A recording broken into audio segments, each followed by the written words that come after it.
Assalamualaikum warahmatullahi wabarakatuh. Kalau ibu tanya, apa kabar semua hari ini? Semuanya jawab, Alhamdulillah, luar biasa, Allahu Akbar. Dengan semangat ya. Coba ibu cek, apa kabar semua hari ini? Alhamdulillah, luar biasa, Allahu Akbar. Pintar. Baik, apa ada yang tidak hadir? Oh, hadir semua. Alhamdulillah, semuanya sehat ya. Semoga kalian tetap diberi kesehatan setiap hari, setiap saat, agar dapat mengikuti pembelajaran setiap hari di sekolah. Oke, baik. Ibu tanya dulu sekarang. Sudah siap belajar hari ini? Apa? Sudah siap belajar hari ini? Sudah. Coba kalau sudah siap, ibu cek dulu kesiapan belajarnya ya. 1, 2, 3. Kalau kau siap belajar, tepuk tangan. Kalau kau siap belajar, tepuk tangan. Kalau kau sudah siap untuk mulai belajar, kalau kau sudah siap, ayo berdoa. Sebelum belajar, mari kita berdoa terlebih dahulu. Berdoa dimulai. Bismillahirrahmanirrahim. Raditu billahi rabba wa bil islami dina wa bil muhammadin nabiyya wa rasula. Rabbi zidni ilma warzuqni fahma. Amin. Alhamdulillah sudah berdoa. Sekarang sebelum memasuki pembelajaran pada hari ini, ibu mau tanya lebih dulu. Ada yang masih ingat kemarin kita sudah belajar tentang apa ya? Ada yang tahu? Ada yang masih ingat pembelajarannya? Tentang apa? Ada yang tahu? Betul, kemarin kita sudah belajar tentang manfaat energi. Hari ini kita akan melanjutkan pembelajaran tersebut. Sebelum memasuki pembelajaran tersebut, ibu akan bacakan terlebih dahulu tujuan pembelajarannya. Baik, tujuan pembelajaran pada hari ini yaitu yang pertama, dengan mengamati gambar dan membaca teks petunjuk tertulis, siswa mampu mengidentifikasi langkah-langkah pembuatan layang-layang dengan tepat.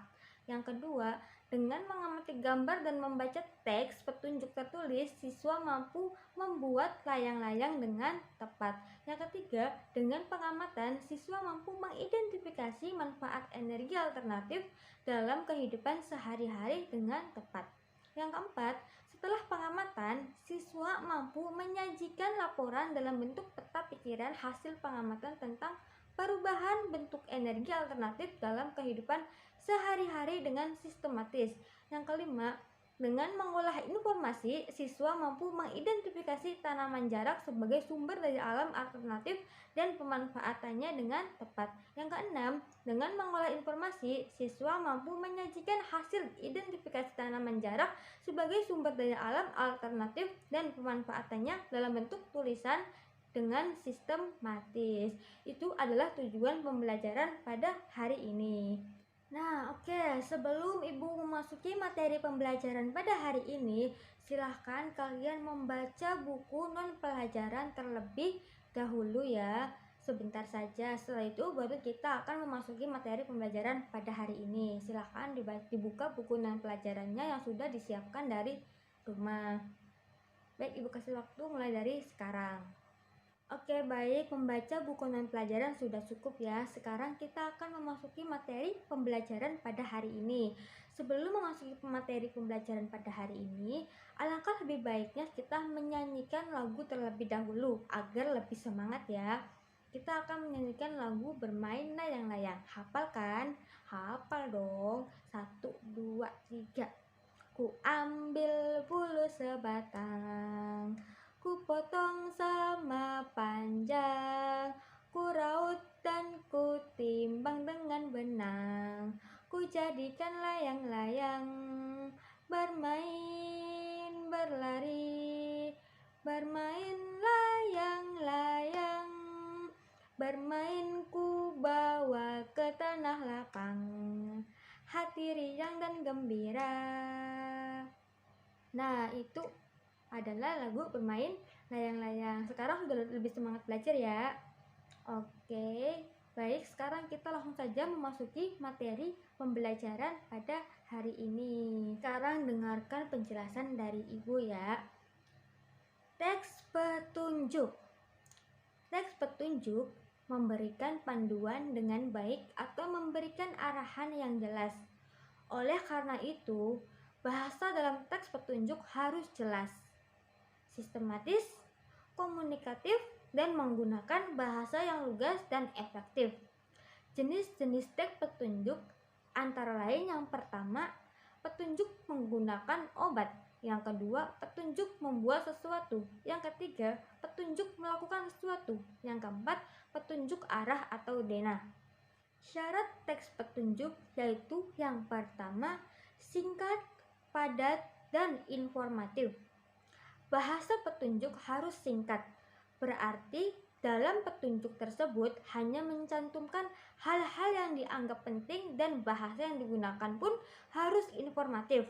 Artinya berisi langkah-langkah yang mudah diikuti oleh pemakai atau pengguna. Yang kedua, tidak menyesatkan dan logis.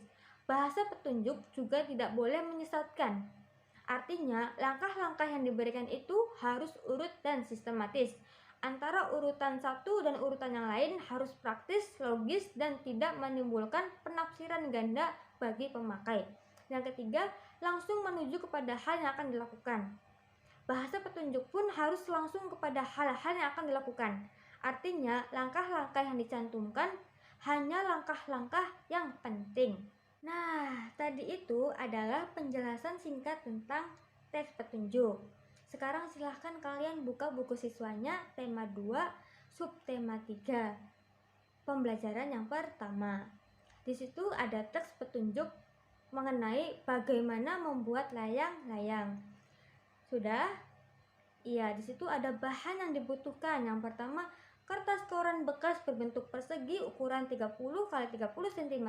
Yang kedua, bambu ukuran lebar 1 cm, panjang 80 cm. Yang ketiga, bambu ukuran lebar 1 cm, panjang 40 cm. 4. Benang wol, 5 gunting, 6 lem, dan juga cara pembuatannya. Cara membuat layang-layang menggunakan teks petunjuk. Yang pertama, letakkan bambu secara menyilang. Yang kedua, ikat bambu dengan menggunakan benang. Yang ketiga, ikat keempat ujung bambu dengan benang. Yang keempat, letakkan ikatan bambu di atas kertas koran. Yang kelima, tambahkan 2 cm untuk garis gunting. Yang keenam, gunting kertas koran tepat di atas garis. Yang ketujuh, rekatkan kertas koran sampai menutupi bambu. Yang kedelapan, tambahkan ekor pada bagian layang-layang. Yang selanjutnya, buat lubang di tengah yaitu dekat dengan penyilang bambu. Masukkan benang dan ikat ke titik persilangan. Yang terakhir, ikatkan ujung yang lain ke ujung bawah rangka. Itu adalah cara membuat layang-layang dengan teks petunjuk. Oke, kalian sudah mendengarkan cara membuat layang-layang dengan menggunakan teks petunjuk. Sekarang silahkan kalian membuat kelompok yang terdiri dari 2-3 orang. Lalu ibu akan membagikan alat dan bahan untuk kalian mempraktekkan teks petunjuk tersebut. Silahkan membentuk kelompok terlebih dahulu ya. Sudah? Sudah, baik, ibu akan membagikan bahan dan alatnya. Semua kelompok sudah dapat semua ya bahan dan alatnya? Sudah? Oke, baik, silahkan langsung saja kalian mempraktekkan teks petunjuk yang ada di buku siswa tersebut tentang membuat layang-layang. Ini adalah contoh layang-layang buatan ibu. Silahkan kalian buat layang-layang versi kelompoknya masing-masing. Dibuat dengan sebagus mungkin, sekreatif mungkin. Lalu hasil dari pembuatan layang-layang ini dikumpulkan di depan di meja ibu ya. Dan jangan lupa untuk mencantumkan nama kelompok di belakang kertas layang-layang ini. Paham? Paham ya? Baik, kalau sudah paham, silahkan kalian langsung saja untuk mempraktekkan pembuatan layang-layang tersebut menggunakan teks petunjuk yang sudah tersedia di buku siswa. Oke, boleh mulai dari sekarang ya. Ibu akan keliling-keliling untuk mengecek kerja kelompok kalian. Dan jika ada yang mengalami kesulitan, langsung saja ngomong atau bilang sama ibu. Selamat mengerjakan. Baik, masing-masing kelompok sudah mengumpulkan pembuatan layang-layang menggunakan teks petunjuknya. Sekarang kita akan melanjutkan materi selanjutnya, yaitu tentang sumber energi alternatif. Sumber energi alternatif merupakan sumber energi yang bukan sumber energi tradisional. Sumber energi tradisional adalah bahan bakar fosil seperti batu bara, minyak, dan gas alam. Sumber energi alternatif yang akan dikembangkan saat ini memanfaatkan sumber energi yang tersedia di alam dan tidak akan habis, yaitu seperti matahari, angin, air, dan panas bumi. Sumber energi alternatif matahari. Matahari merupakan sumber energi utama di bumi. Hampir semua energi yang berada di bumi berasal dari matahari. Energi panas yang dihasilkan dapat digunakan untuk memanaskan ruangan, memanaskan air, dan keperluan yang lainnya. Selanjutnya, sumber energi angin. Angin adalah gerakan udara di permukaan bumi yang terjadi karena tekanan udara. Angin telah dimanfaatkan sejak dulu sebagai sumber energi pada perahu layar dan kincir angin tradisional. Sumber energi angin juga dapat menerbangkan layang-layang yang sudah kalian buat tadi. Sumber energi alternatif air. Air yang deras merupakan sumber energi gerak. Energi itu biasa dimanfaatkan sebagai pembangkit tenaga listrik. Oleh karena itu, di PLTA atau pembangkit listrik tenaga air dibuat bendungan air di tempat yang tinggi. Air yang dibendung tersebut kemudian dialirkan menurun sehingga akan mengalir seperti air terjun yang deras. Selanjutnya adalah sumber energi alternatif panas bumi.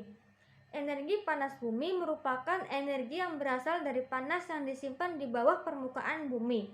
Pusat bumi terbentuk dari lapisan batuan yang sangat panas. Hal itu menunjukkan bahwa bumi merupakan sumber energi panas yang sangat besar. Selanjutnya adalah sumber energi alternatif gelombang air laut. Gelombang air laut saat memecah di pantai menghasilkan banyak energi. Energi ini dapat diubah menjadi energi listrik. Selanjutnya adalah sumber energi alternatif bahan bakar bio. Bahan bakar bio merupakan bahan bakar yang berasal dari makhluk hidup, baik hewan maupun tumbuhan. Bahan bakar bio yang berasal dari tumbuhan diantaranya tumbuhan berbiji yang mengandung minyak seperti bunga matahari, jarak, kelapa sawit, kacang tanah, dan kedelai. Bahan bakar tersebut dikenal sebagai bahan bakar biodiesel. Biodiesel dapat digunakan untuk menggantikan solar. Sedangkan singkong, ubi, jagung, dan sagu dapat menjadi bioetanol.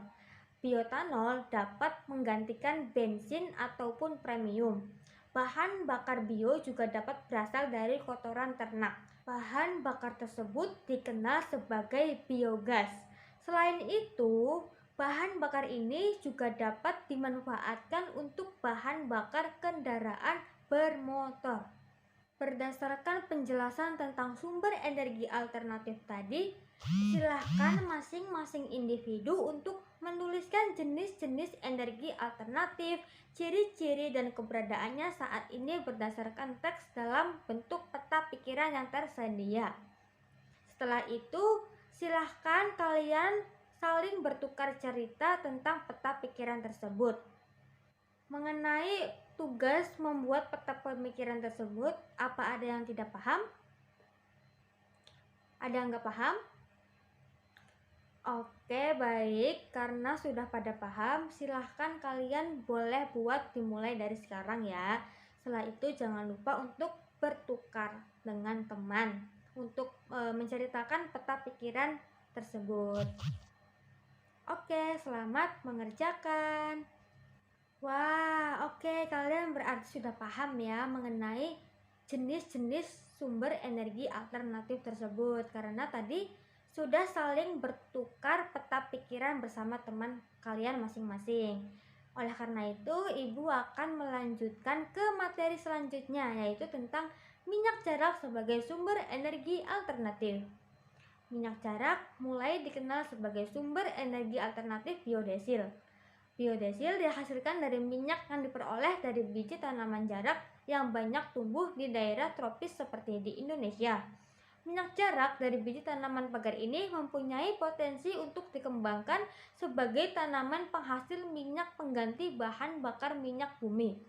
Karena memiliki beberapa keunggulan, salah satu keunggulan minyak jarak ini adalah mudah dibudidayakan sehingga dapat menjamin ketersediaan bahan mentahnya. Proses pengolahannya cukup sederhana sehingga mudah dilakukan oleh masyarakat umum. Tidak memerlukan teknologi yang tinggi sehingga biaya investasi terbilang murah. Minyak jarak juga dimanfaatkan untuk minyak rambut dan minyak pijat. Kemasan minyak jarak dibuat lebih praktis sehingga memudahkan penggunaannya. Minyak jarak dapat ditemui di pasar-pasar modern atau di warung. Pemanfaatan minyak jarak ini telah memberikan kesempatan yang baik dalam bidang pekerjaan. Saat penanaman pohon jarak sampai panen dibutuhkan tenaga. Begitu pula saat tanaman diolah menjadi minyak, tentunya membutuhkan para ahli untuk membuatnya. Belum lagi dikemas yang sangat menarik. Pasti akan membutuhkan tangan-tangan terampil untuk mengemasnya. Pemanfaatan minyak jarak selain dampak positif juga terdapat dampak negatif. Oleh karena itu, silahkan kalian tuliskan pendapat kalian mengenai pemanfaatan tanaman jarak, kegiatan ekonomi yang dilakukan, dampak pemanfaatan yang berlebihan, serta solusinya. Jika ada yang kurang paham, bisa langsung tanyakan kepada Ibu ya. Silahkan mulai dari sekarang.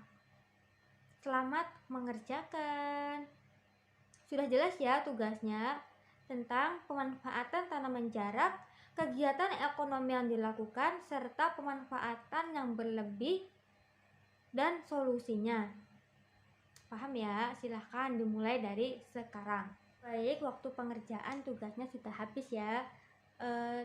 Coba salah satu siswa untuk membacakan tugasnya. Tadi kan sudah dijelaskan, pasti semuanya sudah bisa mengerjakan dong. Ya, coba dibacakan ya. Minyak jarak dimanfaatkan untuk minyak rambut dan minyak pijat. Oke, betul. Terus apa lagi? Kegiatannya yang dilakukan adalah menanam minyak jarak. Dari menanam sampai panen dibutuhkan tenaga baik, terus tenaga dalam pengemasan minyak jarak juga. Oke, selanjutnya dampaknya tanaman jarak akan punah jika tidak diiringi dengan pelestariannya. Solusinya yaitu kita harus melestarikan tanaman jarak tersebut. Oke, baik, semuanya sudah ngerti ya, sudah paham ya. Cukup sampai di sini materi pembelajaran pada hari ini. Sekarang mari kita simpulkan bersama-sama. Hari ini kita sudah belajar tentang apa saja. Ayo, yang pertama, tentang apa? Tentang teks petunjuk, yaitu teks petunjuk mengenai cara pembuatan layang-layang. Betul banget, betul sekali. Yang kedua, kita belajar tentang sumber energi alternatif. Ya, selanjutnya ada pemanfaatan minyak jarak. Oke, kalian dari 3 materi ini sudah paham semua ya, karena dari masing-masing 3 materi ini sudah ada penugasannya dan kalian sudah mengerjakan semua. Kalian sudah paham semua, sudah mengerjakan semua. Keren sekali, keren banget. Kalian sudah bisa membuat layang-layang. Kalian juga bisa untuk membuat peta pikiran. Dan terakhir kalian juga bisa menyebutkan dan menjelaskan manfaat tanaman jarak tersebut. Keren, keren sekali. Jangan lupa untuk semangat belajar terus ya. Semangat belajar terus dan kalian silahkan mempelajari materi selanjutnya agar nanti sebelum memasuki materi pembelajaran ibu akan tanya-tanya terlebih dahulu. Materi selanjutnya adalah tentang berhemat energi. Kalian silahkan dipelajari dulu ya. Setelah itu ibu akan tanya salah satu dari kalian. Paham? Paham. Baik, kalau sudah paham, kita akhiri pembelajaran pada hari ini ya. Ibu mohon maaf jika banyak kekurangan atau kesalahan yang terjadi selama pembelajaran berlangsung. Baik, Ibu akhiri. Kurang dan lebihnya mohon maaf. Wassalamualaikum warahmatullahi wabarakatuh. Semangat belajar terus ya. Oke?